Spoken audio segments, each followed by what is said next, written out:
السلام علیکم ناظرین، آج میں آپ لوگوں کو سونے کے جو آداب ہیں وہ بتانے جا رہا ہوں۔ جب رات کو سونے کو بستر پر آئے تو ان آداب کو ضرور اپنائیں۔ نمبر 1، وضو کر لیں۔ نمبر 2، بستر پر لیٹنے سے پہلے بستر کو جھاڑ دیں۔ نمبر 3، سورۃ الاخلاص، سورۃ الفلق اور سورۃ الناس کو ایک ایک بار پڑھ کر جہاں تک ممکن ہو سکے جسم پر ہاتھ پھیر لیں اور ایسا 3 بار کریں۔ نمبر 4، آیت الکرسی پڑھ لے۔ اسے سوتے وقت پڑھنے سے جان و مال کی حفاظت ہوتی ہے۔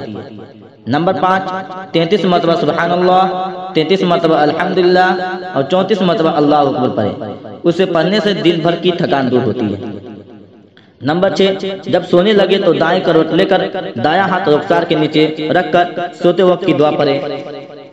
اللہم باسمک اموت واحیا، اے اللہ میں تیرے نام سے سو رہا ہوں اور تیرے ہی نام سے اٹھوں گا۔ سو کر اٹھے تو یہ دعا پڑھے، الحمدللہ الذی احیانا بعدما اماتنا والیہ النشور۔ جہاں تک ہو سکے ان آداب کو ضرور اپنائیں۔ والسلام علیکم ورحمۃ اللہ۔